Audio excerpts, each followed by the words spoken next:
அடுத்துண்ணே next பார்க்கறது எப்பயுமே நம்மளோட ஃபேவரட்ண்ணே Volkswagen Vento 2012 மாடல்ண்ணே, சிங்கிள் ஓனர், லோக்கல் ரிஜிஸ்ட்ரேஷன் தான். வண்டி நம்பர் ஃபேன்சி நம்பர்ண்ணே. ஓகேண்ணே 2012 மாடல்ண்ணே, சிங்கிள் ஓனர், டீசல். வண்டி ஓடி இருக்க கிலோமீட்டர் 1,10,000 ஓடி இருக்கு. வண்டி நல்லா இருக்குண்ணே. ஆனால் நான் என் வண்டிங்கிறதுக்காக சொல்லலை, நான் எடுத்த வென்டோலே இந்த அளவுக்கு நான் பர்ஃபார்மன்ஸ் ஃபுல்லாக வண்டி நான் பார்த்ததில்ல. என்னென்ன சொல்றீங்க? இன்ஜின் அட்டகாசமாக இருக்கு. இல்லை மெயின்டெனன்ஸ் தான் காரணம், மெயின்டெனன்ஸ் ப்ராப்பர் கம்பெனி சர்வீஸ் தான். அதனால வண்டி ஓட்டுறதுக்கு அவ்வளோ அருமையாக இருக்கு. எப்படி இருந்தாலும் இந்த வென்டோவை பொறுத்த வரைக்கும் ஒரு சின்ன இன்ஜெக்டர் நாக்கிங்காவது இருக்கும். ஒரு போட்டு இன்ஜெக்டர் நாக்கிங் இல்லை, வண்டி குழந்த மாதிரி ஓடுது. அப்போ கரெக்டாக ஃபியூலை போட்டு மெயின்டைன் பண்ணுவாங்க. அந்த ஒரு அரை டேங்க் குறையாம ஓட்டிட்டு இருந்தாங்கன்னா வண்டி நல்லா இருக்கும்.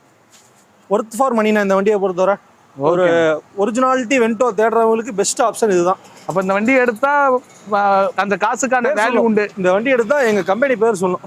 அப்படின்னா என்ன விலை சொல்லுவீங்க? 12 ஒரு ஓனர் 350 கோட் பண்றோண்ணே. ஏதாவது கம்மி பண்ணி கொடுக்கலாம். நாங்க குவாலிட்டியா இருந்தா நாங்களுமே ரேட்டு 5-10 சேர்த்து தான் எடுக்கிற மாதிரி இருக்கு மார்க்கெட்ல. எதாவது அனுசரிப்பீங்களா? பண்ணிக்கலாம், கம்மி பண்ணி கொடுக்கலாம். ஃபிக்ஸட் பிரைஸ் கிடையாது எப்பயுமே நம்ம ஆஃபீஸ்ல. போன வீடியோ போட்டோம், எல்லா விலை கம்மியா சொன்னோம், அதனால ஃபிக்ஸட் பிரைஸ் சொன்னோம். இந்த வாட்டி கொஞ்சம் ரீசனபிளா சொல்லியிருக்கோம், ஃபிக்ஸட் பிரைஸ் கொடுத்தோம். ஃபிக்ஸட் பிரைஸ் கிடையாது. ஓகே, ஏதாவது அனுசரிச்சு எடுத்துக்கலாம்.